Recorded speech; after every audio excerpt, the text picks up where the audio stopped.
Boa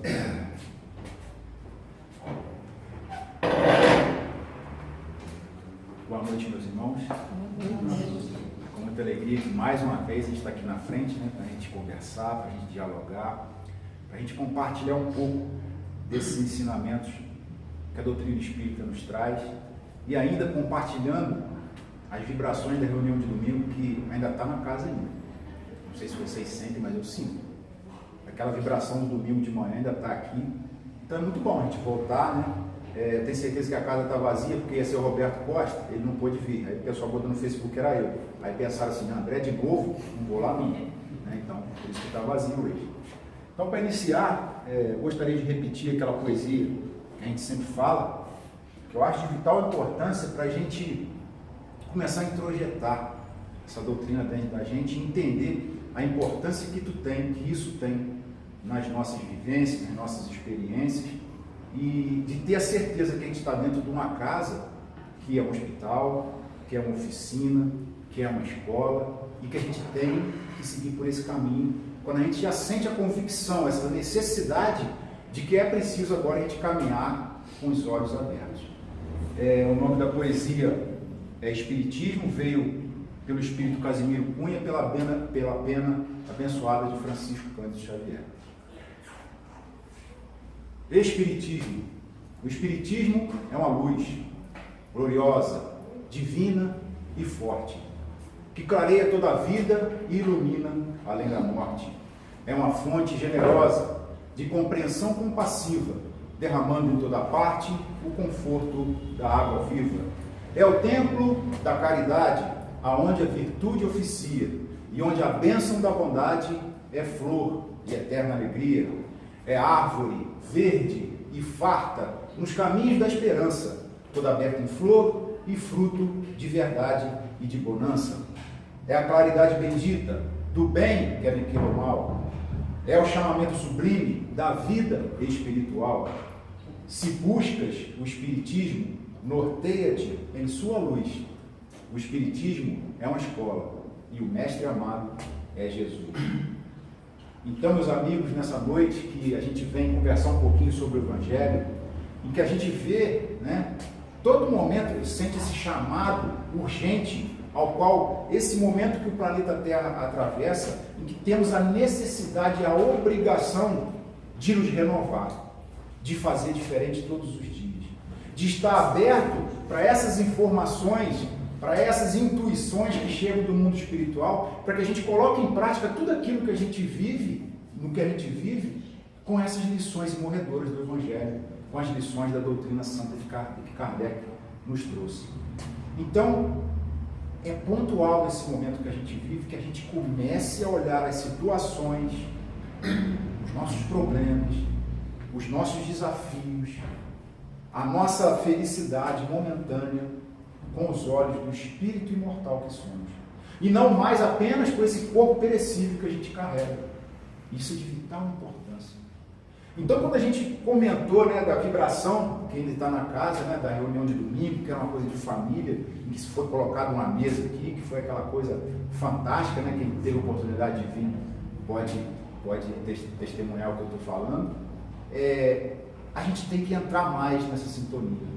Há necessidade grande de que a gente deixe os espíritos se manifestarem através de nós, com consciência, com responsabilidade e com muito estudo da nossa parte para a gente saber que informação é essa que está chegando, se eu posso divulgar, se eu não posso, né? Porque há no movimento espírita agora, né, uma preocupação de que não se dê voz a espírito, de que não faça prece mediunizada.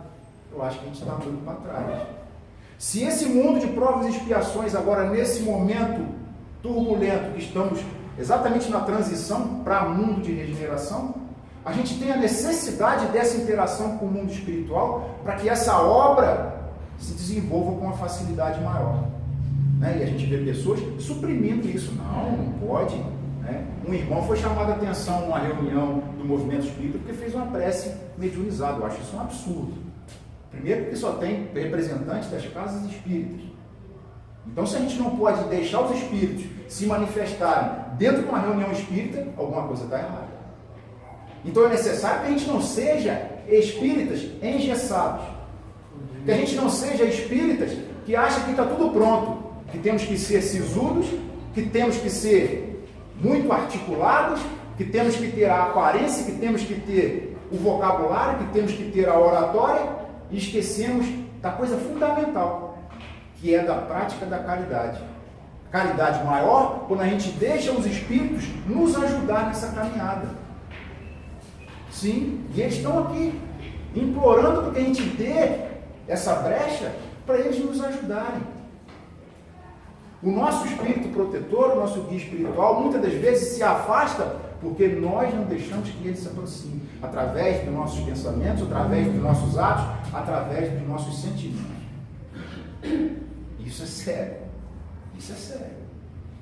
Quando a gente está numa reunião, igual ocorreu aqui domingo, que a gente sente a presença da espiritualidade, aquele que tem a mediunidade possível para escutar, aquele que tem para ver, e a gente vê tudo o que está acontecendo, a gente não pode mais suprimir isso. Não é hora mais disso. É lógico que não vamos chegar numa palestra pública e darmos, vazão a só movimentos mediúnicos, aquele espetáculo. Não, não é assim também. Mas qual o problema numa prece? Qual o problema numa palavra amiga? Qual o problema de você ouvir uma intuição? Qual o problema? Então a gente tem que começar a mudar esse foco. A gente tem que verdadeiramente agir como espíritas. E espírita tem intervenção dos espíritos. Não tem como, não existe uma coisa sem a outra. Então hoje a gente vai conversar um pouquinho sobre o capítulo 9, Bem-aventurados os mansos e os pacíficos. Já me chamaram 3 vezes para fazer esse capítulo nas casas espíritas, e eu entendi que o recado é para mim mesmo. Estou precisando ser manso e pacífico, ainda não consigo. Não sei vocês que estão mais evoluídos do que eu, mas eu ainda tenho uma dificuldade muito grande, Certa feita eu estava numa casa, falei alguma coisa do Evangelho, e no final uma senhora pegou para mim e falou assim: nossa, você falou muito bem sobre essa parte do Evangelho, você já sabe muito bem isso aí. Poxa, você deve ter uma vida muito feliz lá na sua casa. Eu virei para ela assim: vai lá e pergunta a minha esposa se ela acha isso. Vai lá e pergunta a meus filhos se eles acham isso. Porque é muito fácil a gente falar. Esse capítulo fala muito sobre isso. Eu vou falar do item a afabilidade e a doçura. Esse ponto, esse capítulo, fala especificamente disso. Da gente vestir uma máscara, da gente vir para cá e ser essa persona, falar bonito, sorrir para todo mundo, abraçar todo mundo, beijar todo mundo, mas no cotidiano, na minha vida pessoal, nos meus atos, na hora que eu me desequilibro, na hora que eu dou vazão aos meus instintos, eu me transformo em outra pessoa. Será? Ou eu estou manifestando a pessoa que verdadeiramente eu sou e ainda não consegui suprimir esses instintos? A grande diferença para um espírito moralizado, para um espírito ainda vivendo no instinto, é que ele não consegue dosar. Ele vive mais pelo instinto do que pela razão. Esses ainda somos muitos, numerosos numa fila grande nessa caminhada. Então eu vou pedir licença a vocês rapidinho para ler. Eu sempre gosto de ler a abertura do capítulo, que tem a passagem do Evangelho. Aí está lá: injúrias e violências. Bem-aventurados os que são mansos, porque possuirão a terra. Isso está lá em Mateus, capítulo 5, versículo 5. Bem-aventurados os pacíficos, porque serão chamados filhos de Deus. Mateus, capítulo 5, versículo 9. Aprendestes o que foi dito aos antigos: não matarás, e quem matar merecerá ser condenado pelo julgamento. Mas eu vos digo que aquele que se encolerizar contra seu irmão merecerá ser condenado pelo julgamento. Que aquele que dizer raca a seu irmão merecerá ser condenado pelo conselho. E aquele que lhe disser és louco merecerá ser condenado ao fogo do inferno. Isso está lá em Mateus, capítulo 5, versículos 21 e 22. Então, quando a gente vê essas palavras de Jesus, quando ele fala que aquele que se encolerizar contra seu irmão, aquele que chama o irmão de louco, ele não está ofendendo só ao irmão dele. Ele está ofendendo verdadeiramente a si próprio. Porque nessa caminhada em que temos todos que evoluir pela lei de sociedade juntos, uns compartilhando ensinamentos, exemplos e vivências com os outros.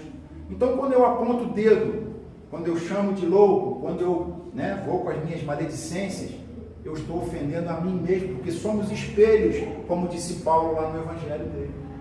Somos espelhos uns dos outros, porque carregamos ainda as mesmas imperfeições. Talvez eu seja melhor numa coisa, talvez eu seja muito pior em outra. Talvez eu seja mais paciente, talvez eu seja mais fofoqueiro. Talvez eu não seja tão maledicente, mas talvez eu seja muito orgulhoso. E o irmão que está do lado não, já é o contrário. Então todos nós teremos as nossas imperfeições em graus diferenciados. Então por isso que aprendemos uns com os outros. Né? Falei aqui domingo, somos quais porcos espinhos, né? Aqueles bichinhos lotados de espinho, em que tem a necessidade do inverno, né? Eles se reúnem no mesmo lugar, de se aconchegarem uns com os outros para se aquecerem. Só que todo mundo tem espinho pra caramba. E quando começa a se aconchegar para esquentar, espeta. E dói. Assim somos nós.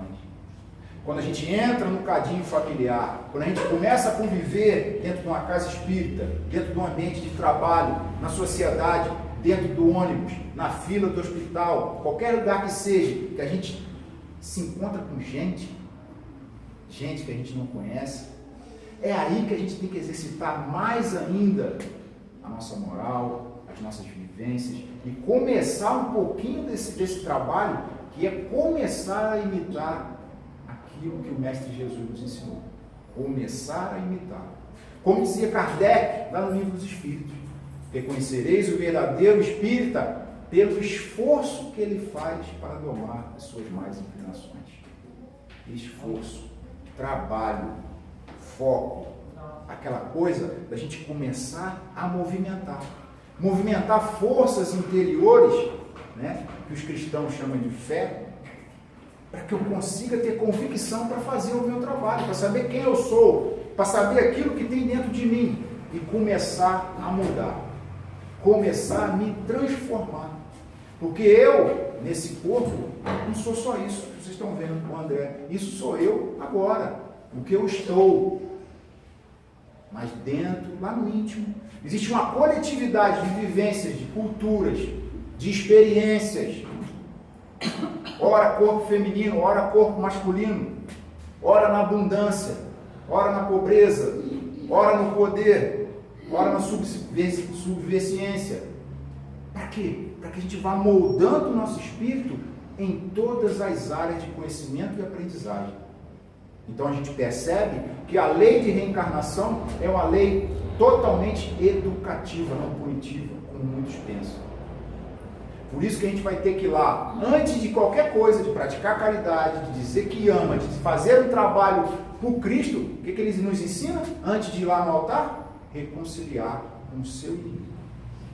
Porque enquanto a gente não se reconciliar, a gente vai ficar lá preso e vai pagar até o último ceitil, até o último centavo. Ou seja, vamos ficar nessa roda de encarnações até que a gente consiga pagar as nossas dívidas. Seja com atos, seja com trabalho no bem, seja com a nossa transformação moral. Porque como Paulo disse no Evangelho, o amor cobre a multidão de pecados. Então, quando a gente vê lá, instruções dos Espíritos, está lá no capítulo 9, bem-aventurados os mansos e os pacíficos. A benevolência para com os semelhantes, frutos do amor ao próximo, produz a afabilidade e a doçura, que são as formas da sua manifestação. Olha só, quando eu sou benevolente para com o próximo, eu começo a ser afável, começo a ser doce. Mesmo que ainda eu seja doce fora da minha casa, no trabalho, na casa espírita, é treino. Isso é uma coisa muito importante da gente observar. Porque quando a gente olha um pianista tocando muito bem, quando a gente olha um jogador de futebol jogando muito bem, quando a gente olha qualquer pessoa exercendo alguma atividade de uma forma pontual, de uma forma bem feita, aquilo ali é treino. Treino. Nada mais do que isso. Ah, mas aquele menino tem 3 anos, já toca sinfonia. Ah, vai ver quantas vezes ele viveu como pianista para isso vir com ele. Vocês acham que nasceu, papai do céu foi lá, ó, tu vai tocar piano.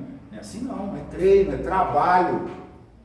Todos temos que nos esforçar, temos que trabalhar muito para conseguir qualidade. E isso serve para todos os setores da nossa vida. Isso serve para todos os trabalhos dentro da casa espírita. Isso serve para a convivência dentro do nosso lar. Isso serve na hora da lida dos meus amigos no trabalho. E assim por diante, vai servir para o resto da nossa vida. Jesus nos ensinou, aquele que não vive para servir, não serve para viver. Então, a gente veio aqui para servir. Porque servindo, dando o melhor de nós, o que a gente vai receber do próximo? O melhor. O melhor. Jesus nos deu exemplo de tudo aquilo que ele fez. Não escolheu companhia, muito pelo contrário, andava com os miseráveis, com as pessoas de má vida, os leprosos. Ele não andava no meio dos doutores da lei, não. Né? E foi mal visto por isso. Só que cada passo que ele dava, cada pegada que ele deixou, modificou o nosso planeta. É o único personagem que dividiu a história mundial antes dele nascer e depois da sua morte. É o único. Ninguém fez isso. Ninguém. Então a gente começa a ver que o nosso modo operante de trabalho é muito mais simples do que a gente pensa. A gente que manifesta dificuldade, que manifesta rótulos, que manifesta características, não, simplicidade, coração, sentimento.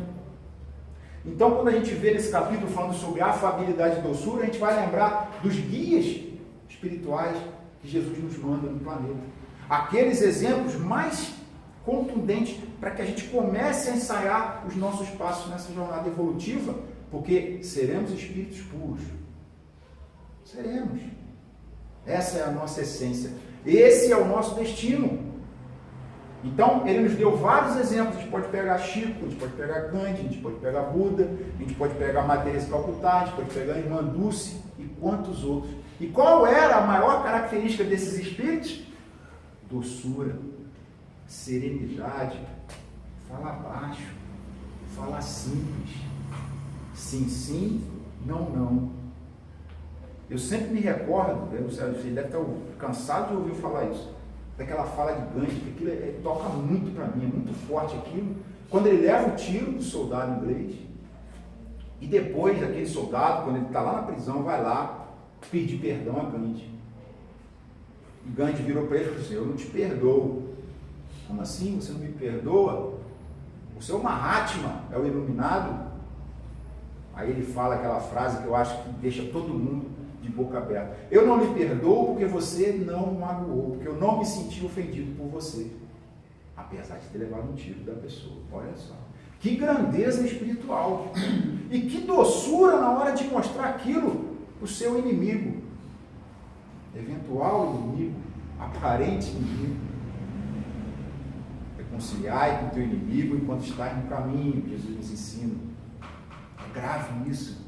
Então, nesse momento crítico que a gente passa no planeta, hoje mesmo lá no nosso bairro, assassinaram uma senhora de 50 e poucos anos na padaria por causa de 200, 300 reais. Então a gente vê, né? Dizem que mataram um outro catador de papel na cidade hoje também, a facada, deixou a carteira cair, o cara veio e deu uma facada. Estamos preparados para isso? Como espíritas, deveríamos. Deveríamos, mas ainda não estamos. Por causa dessa coisa chamada matéria, em que temos um apego muito forte ainda. Esquecendo que a verdadeira vida não vai lá. E que se isso aconteceu, é porque a gente mesmo semeou em alguma parte do caminho. Em alguma parte do caminho. Não tem jeito. Lei de ação e reação. A gente atrai esses acontecimentos por um processo magnético. Tudo aquilo que eu fiz em vidas passadas, eu carrego magneticamente no meu perispírito. Então, nessa encarnação, eu vou atrair situações, problemas, bem-aventuranças semelhantes com esse magnetismo que eu carrego. Então, quando a gente para o carro lá embaixo, alguém vai lá, risca o meu carro, aí deve ter uns 50 carros. Você chega lá, pô, mas riscaram logo o meu? Será que foi, jogou na sorte? Não, agora eu vou riscar esse preto aqui. Aí na semana agora eu vou riscar esse prato aqui, será? Será que é assim que acontece a lei? Ou é por um processo totalmente magnético, um processo de ação e reação, de emissão e recepção de energia, daquilo que eu fiz, daquilo que eu estou semeando, talvez não em vidas passadas, mas agora, nesse momento. A gente tem que ter isso em mente, que toda vez que a gente reencarna, a providência divina faz tudo para que a gente viva de uma forma mais fácil possível, até quando é difícil. Vocês podem notar, vamos lá pegar a vida de Chico. A vida de Chico foi fácil? Quanto sofrimento aquele homem aguentou, quanta coisa que ele passou desde pequenininho, desde criancinha. Mas ele estava sozinho? Nenhum momento. Assim que sua mãe desencarna, ele pequenino, a mãe já estava lá, amparando, protegendo, aconselhando. Depois outros guias espirituais. Mais lá na frente chega Emmanuel. E esse consolo, minha gente, quando você tem essa convicção do mundo espiritual, quando você sabe que você está sendo conduzido nesse caminho por algo muito maior do que seu corpo físico, a coisa fica muito mais leve, a coisa fica muito mais serena. Quantas mães que perderam seus filhos, quando pegam, vão lá nas reuniões, recebem as psicografias, né, Maria? Que amparo que a pessoa recebe. Que transformação que isso ocorre, que isso traz para a vida da pessoa. Então, como eu disse no início, como vamos suprimir os espíritos dentro das casas espíritas? Isso é uma pergunta que eu deixo para vocês. Nenhuma crítica ao movimento espírita, nenhuma crítica a nenhum espírita, crítica a nós. Porque quem é o movimento espírita? Somos nós. Quem está inserido dentro desse contexto? Nós, o grupo, a pessoa, as casas. Se vier alguém que falar para vocês, em espiritismo não se faz isso, em espiritismo não se faz aquilo, em espiritismo temos que nos portar de determinada forma. Cuidado, cuidado. Se tem uma coisa que dentro da doutrina espírita não cabe, é autoritarismo. Porque nem o Pai nos tolhiu o nosso livre-arbítrio, nem o Pai. Que dirá um espírito ainda imperfeito como nós.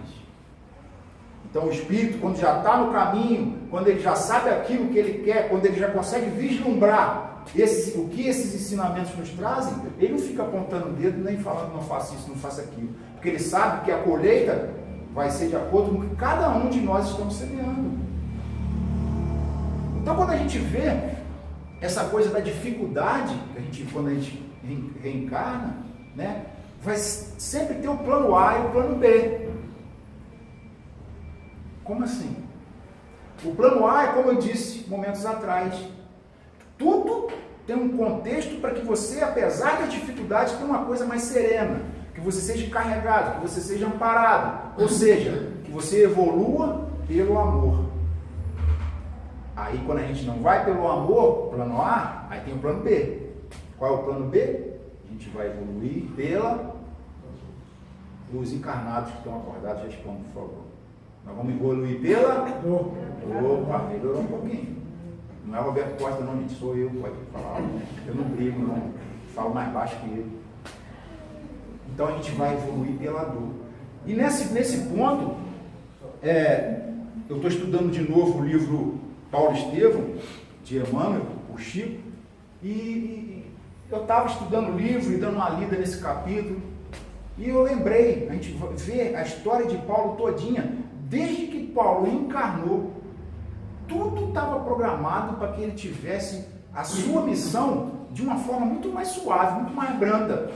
Por quê? Ele reencarna, ia vir junto com ele Estevão. Isso já estava programado desde lá do mundo espiritual. Estevão vinha junto com ele. Paulo já era um espírito com uma hierarquia bem alta. Estevão, como diz Haroldo Dutra Dias, um espírito já galáctico. Um padrão, uma elevação espiritual muito maior. Ou seja, ele seria amparado por Estevão. Nasceu num berço, né, totalmente provido dos bens materiais. Não precisava se preocupar em trabalhar, não precisava se preocupar em conseguir os bens materiais. Estudou numa das 3 maiores universidades da época. Tinha um em Tarso, um na Grécia e outro em Alexandria. Ele estudou na de Tarso, sendo que, na época que ele foi estudar em Tarso, os professores de Alexandria e da Grécia entraram numa discussão lá e todo mundo veio para a escola de Tarso. Então ele estudou com os maiores professores da época do planeta. Além disso tudo, ele vem e começa a namorar Abigail, que era aquela mulher que era um doce. Era aquela mulher que fazia ele descer do cavalo, literalmente, né? Porque ele era um cara, né, saradão, bonitão, fortão, inteligentíssimo, né? Só andava na beca para a época, né, com as melhores roupas, com os melhores cavalos, com as melhores carruagens, né? Ele vai e me arruma essa mulher que tirava ele de todo esse ambiente, né? Quando diz lá no livro que quando ele caminha nos jardins da casa de Jope com Abigail, ele conta que parece que não está nem caminhando, parece que ele está flutuando, ouvindo Abigail conversar com ele. Olha só, afabilidade e doçura, características de espírito já num grau evolutivo maior. Então ele teve tudo isso, ele tinha essa facilidade, ia ter uma esposa que ia ajudar todo o seu trabalho, que ia fazer quando ele chegasse em casa, aquela coisa da serenidade, da calma, do descanso. Ele ia ter um cunhado, Estevão, um espírito muito evoluído, que estaria junto dele para ajudá-lo nessa missão de divulgar o Evangelho. E outro detalhe, não tinha sogra. Pensa nisso. Não tinha sogra. Olha só como que a providência divina ajudou Paulo. Era só fazer o trabalho. Aí o que ele faz? Começa a perseguir os cristãos. Ou seja, tinha tudo para ele ir no amor. O que ele faz? Não quero por amor não. Vamos ralar, vamos sofrer, né? Como nós, vamos na dor. Começa a perseguir os cristãos. E numa de suas primeiras capturas, ele pega quem? Estevão. Aquele que estava destinado a ser o facilitador da sua obra, do seu trabalho. Aí ele pega, manda apedrejar Estevão. Estevão lá sendo apedrejado, quase morto. Quem chega? Abigail. E naqueles últimos momentos que ele já está mais para o lado de lá do que para o lado de cá, ele vira, Abigail chega para ele. Aí ele falou assim: Abigail, fique com Saulo, porque eu tenho certeza que ele, com esse mesmo fervor que hoje persegue os cristãos, amanhã ele vai defender o Evangelho. Olha só, o cara estava sendo apedrejado pelo outro, aí chega a irmã, se fosse eu, fosse Pedrão, fosse assim, ó, aquele desgraçado lá que está mandando apedrejar, pega ele, dá um jeito de fuzilar ele. Mas não, é Estevão, o espírito já muito evoluído, e fala para a irmã: fica com ele, cuida dele. Aí beleza, isso foi a primeira burdoada que ele me leva naquela encarnação. Passa um tempo, o que acontece? Abigail começa a ficar doente. Começa a ficar doente, não suporta a perda de Estevão, daquele jeito que foi, aquela situação toda, debilitada, porque era um espírito muito sensível, muito frágil, começa a ficar doente e tal, e lá, na cama, nos seus momentos finais, Saulo está lá do lado dela, e ela vira e fala assim: Saulo, estou partindo, vou para Jesus, mas fique tranquilo, porque Estevão está aqui comigo, e ele está me dizendo que vai ficar com você para te auxiliar na tua missão. Olha só, o cara ouvir que aquele que ele apedrejou, aquele que ele perseguiu, aquele que ele detestava, ia ajudar ele na sua missão. Olha só. E ao mesmo tempo perdendo aquela mulher, que era a mulher que ele mais amava. O que acontece? Ela vai e desencarna, segunda burdoada. Ele fica mais possesso e começa a perseguir mais e mais os cristãos, até que ele vai atrás de Ananias, lá na estrada de Damasco, que tem aquele acontecimento dramático em que ele cai do cavalo ao ver a figura radiante do mestre aparecendo para ele. E talvez uma das coisas mais bonitas que esse livro nos traz. Na hora que ele cai do cavalo, que ele olha aquela figura luminosa que ele identifica, ele falou assim: quem é o Senhor? E Jesus disse: aquele que tu persegues. Outra frase: o que queres que eu faça? A partir dali há uma catarse, a partir dali há uma transformação. a partir dali ele está se renovando, a partir dali ele assumiu aquilo que ele tinha que fazer nessa encarnação, como Saulo, como Paulo posteriormente. Ou seja, ele foi o maior divulgador do Evangelho. Aí tem aquele evento todo, ele fica cego, né? Vai atrás de Ananias, aí é bacana, né?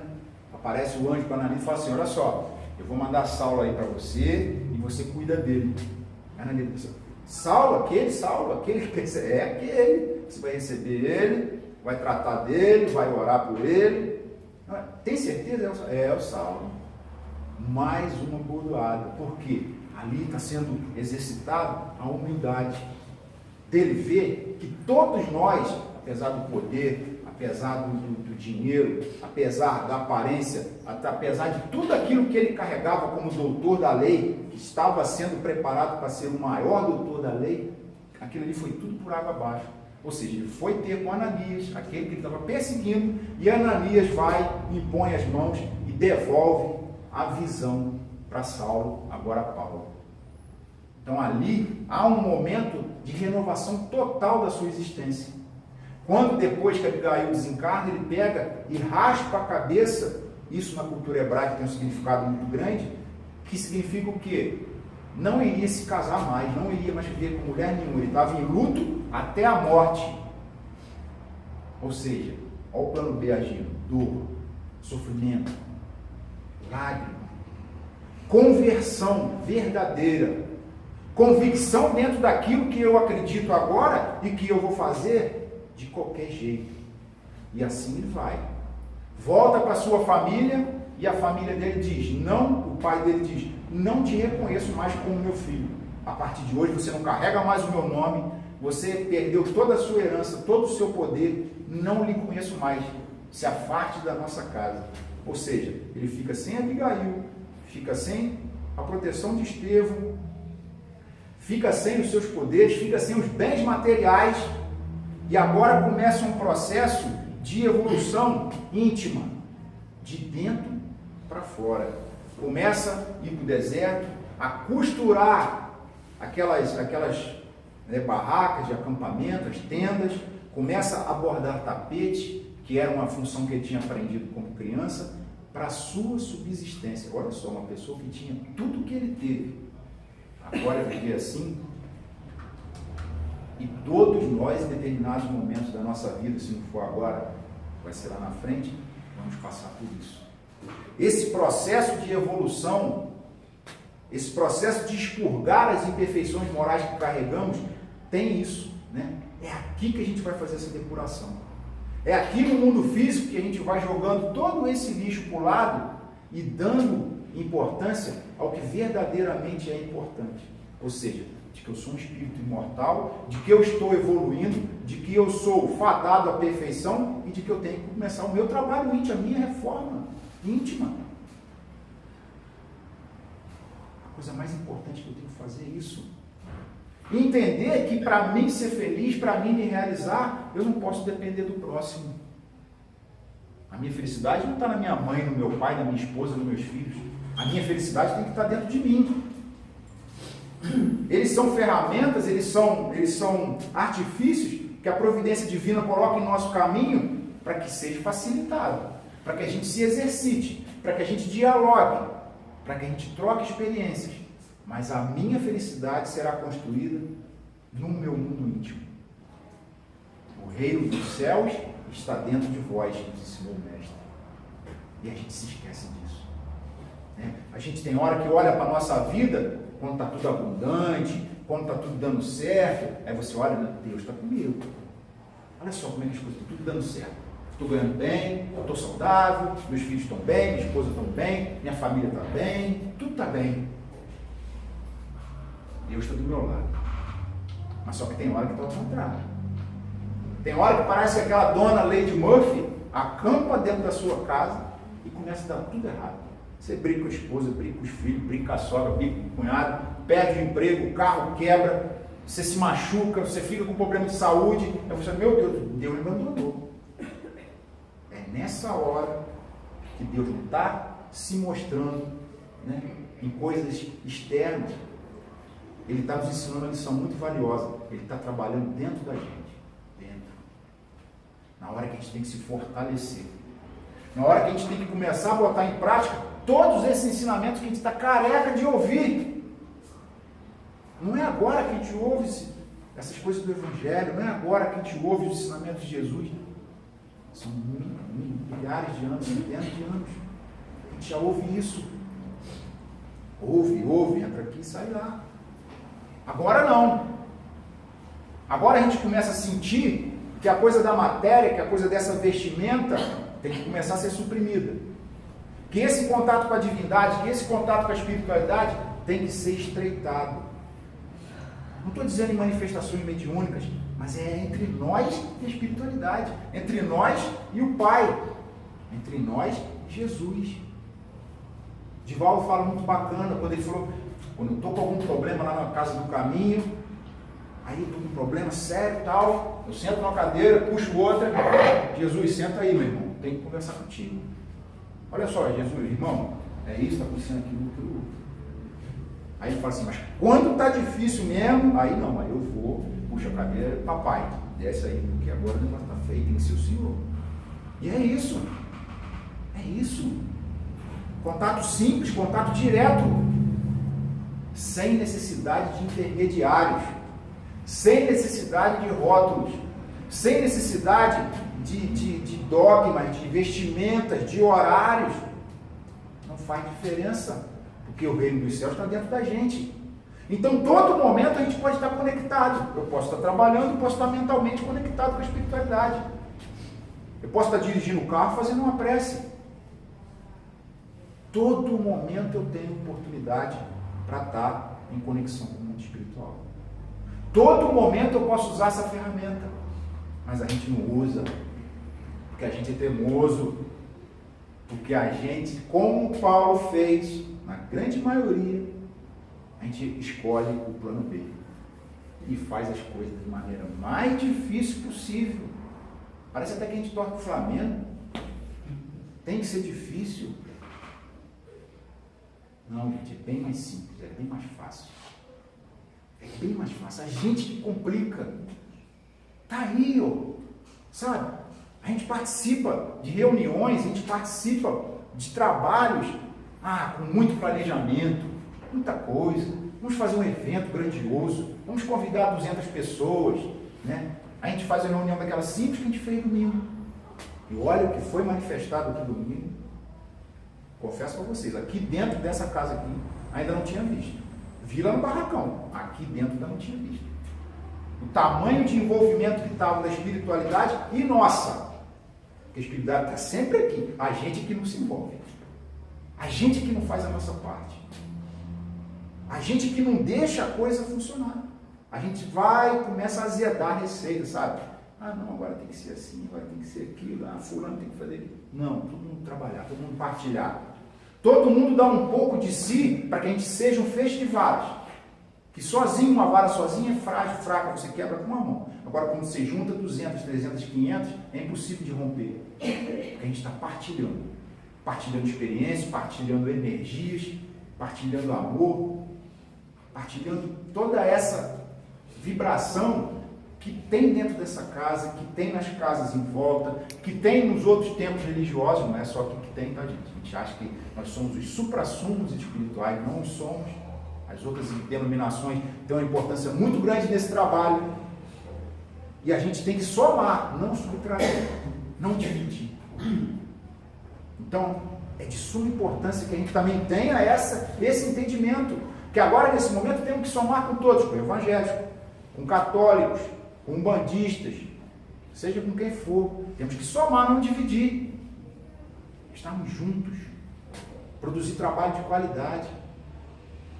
E nesse trabalho de qualidade, produzindo de coração, com boa vontade, porque quando assim a gente faz, pode ter certeza que o trabalho vai ser bem feito. Por menos que a gente ache que não. Pode ser simples, pode ser uma palavra, pode ser um varrer chão, pode ser fazer um café, pode ser dar um abraço em alguém. Né? Quem foi lá nessa caravana da Amor e Caridade, né? A Ana já foi. várias pessoas aqui já foi, Maria já foi, né? Que tem aquele irmão lá, Tadeu lá, que abraça as pessoas, né? Eu fico imaginando que abraço deve ser isso, eu fico até com inveja, porque às vezes eu abraço uma pessoa comum aí e eu já sinto, já recebo. Imagina uma pessoa que já tem esse dom mais apurado. É isso, manifestação espiritual. Energia, trabalho de qualidade. Será que ele está lá se vangloriando por fazer esse trabalho do abraço? Ou será que foi a simplicidade do seu ato de fazer esse trabalho que tornou o trabalho tão grande? Fica para a gente pensar. O que eu estou fazendo aqui dentro? O que eu estou fazendo dentro da minha casa? Será que com esse movimento todo que faço, estou chegando ao ponto de me tornar mais afável, mais doce, mais sereno? Ou o contrário, né? Ou estou vestindo uma máscara, ou estou sendo um personagem. Esse capítulo me chama muito a atenção, tá?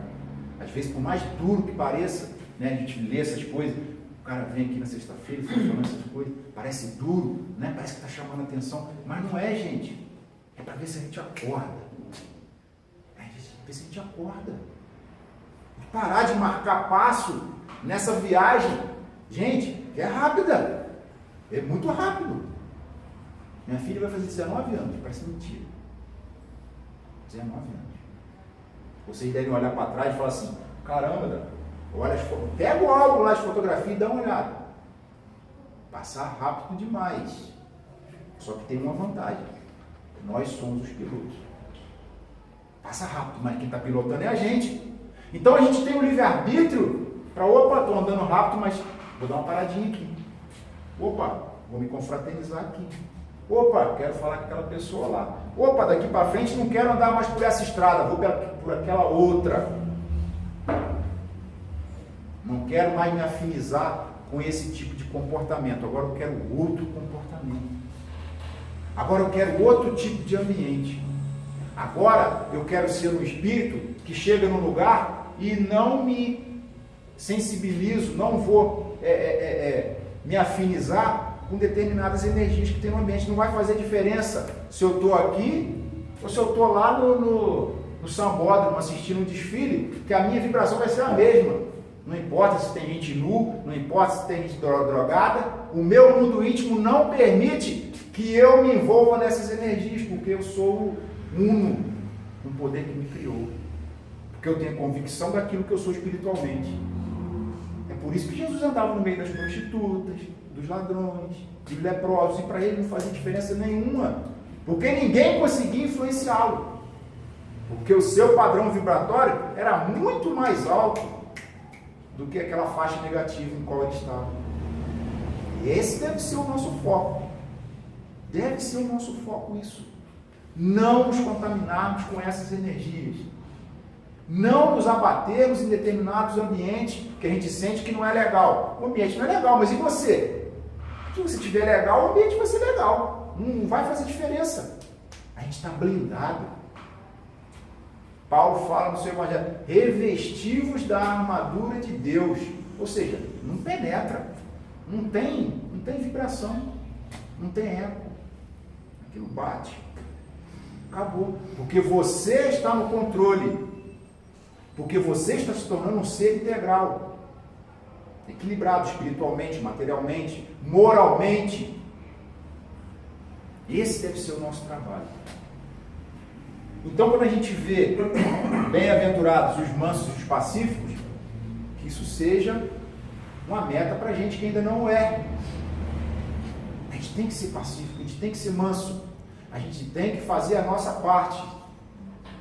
Esses dias eu vi um amigo, eu estava conversando com um amigo, e ele falou assim, meu vizinho me detesta, ele não gosta de mim, mas todo dia que eu passo por ele, bom dia, ele fala, bom dia entre os dentes, mas fala. Aí ele falou, tenho certeza que de tanto eu falar bom dia com ele, uma hora ele vai me responder bem. E vai mesmo. Vai. Porque o amor cobre a multidão de pecados. Então a gente vence pelo cansaço, pelo bem, pelo amor. Não sendo prepotente.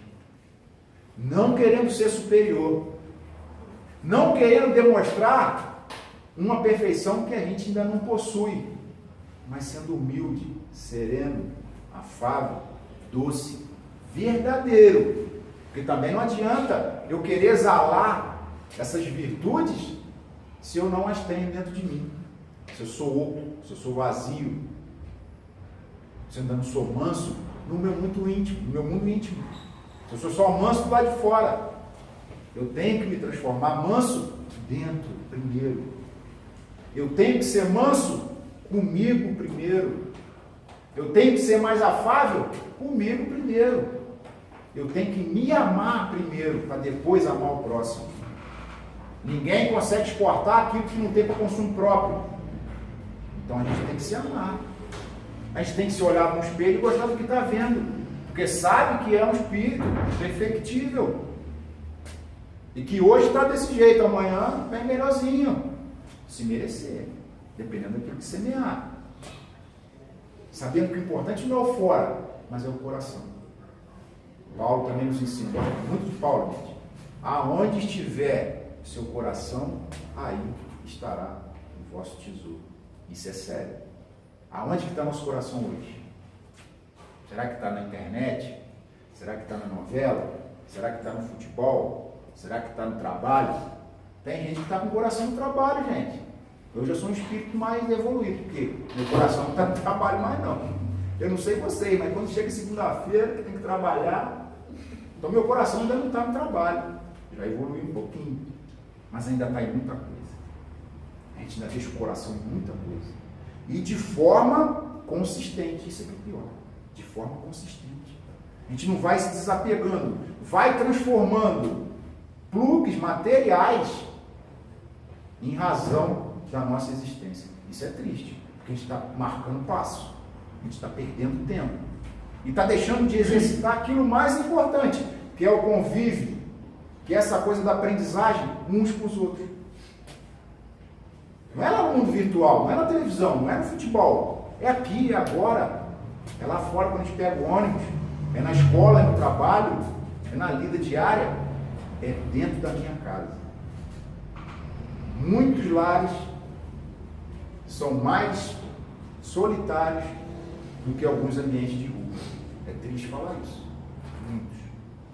Porque nós assim permitimos. Porque nós alimentamos essa coisa de separação.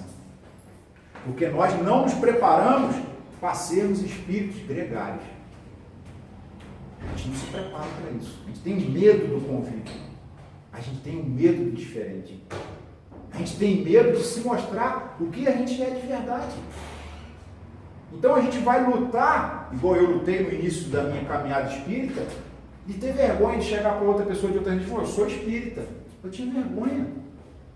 Por quê? Porque eu não consigo mostrar o que eu sou de verdade.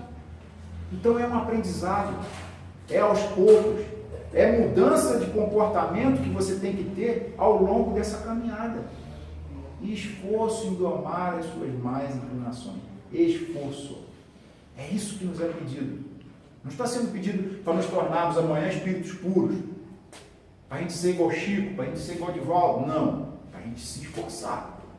E olha que quando a gente vê a história deles, eles estão se esforçando até hoje. Eles estão se esforçando até hoje. Divaldo aqui, Chico lá. Se esforçando, trabalhando. Porque vai ser só na lida, só no trabalho que a gente vai evoluir. Não tem jeito. Eu trabalho todos os dias e meu pai também trabalha todos os dias, o tempo todo. Jesus nos disse. Então, gente, eu queria trazer para vocês hoje é isso. Queria agradecer a compreensão de todos, que eu fui pego de surpresa, não deu para preparar muita coisa. Agradecer a casa, agradecer a direção espiritual da casa também, que carrega esse trabalho, carrega a gente no colo, por menos que a gente enxergue às vezes isso. Tá? O trabalho acontece, as coisas fluem, porque eles nos carregam no colo. Tá? E que a gente consiga cada vez mais sentir isso. Sentir a presença da espiritualidade, sentir que eles estão atuando em nossas vidas quando a gente permite. Porque quando a gente não permite que os amigos espirituais nos dirijam, vocês sabem quem vai dirigir. Vocês sabem. Nossos amigos obsessores. Então, que a gente comece a influenciar os amigos obsessores para ser amigos espirituais mais evoluídos, através do nosso exemplo, através do nosso trabalho, através da nossa vontade de fazer diferente todos os dias. Todos os dias. A gente tem que olhar para trás. Semana passada eu era assim, hoje eu já não sou. Hoje eu sou outra pessoa. Hoje eu já tenho uma visão diferenciada de muita coisa que semana passada eu não enxergava. E não ter vergonha de admitir que erra. Vamos errar. Muitas vezes ainda, muitas vezes. Aquele que se achar assim, daqui para frente não vou fazer mais nada de errado, coitado dele. Vai errar muito. Faz parte do processo. Esse cair, levantar, começar de novo, se renovar, tomar novas atitudes, ser uma pessoa diferente, falar diferente, agir diferente, super saudável, natural e obrigatório para a nossa evolução. Obrigatório. Obrigatório. Todos os dias que o sol nasce, está lá, vem a luz do sol, nos aquece, mas não é o mesmo sol de ontem. Outra energia, outra vibração, outro calor. Cada dia ele se renova, cada dia. Daqui a bilhões de anos, o nosso Sol vai se extinguir, vai se transformar em outra energia. Então isso é um exemplo para a gente fantástico. De estarmos ali atuando todos os dias, de forma serena, de forma eficaz, de forma amorosa, mas sem ser a mesma pessoa do dia anterior. Ser sempre uma luz diferente, sempre uma vibração diferente, sempre melhorando. Sempre caminhando. Tá bom, gente? Muito obrigado. Que Jesus nos abençoe nessa caminhada e continue conosco em todos os momentos. André, obrigado pela sua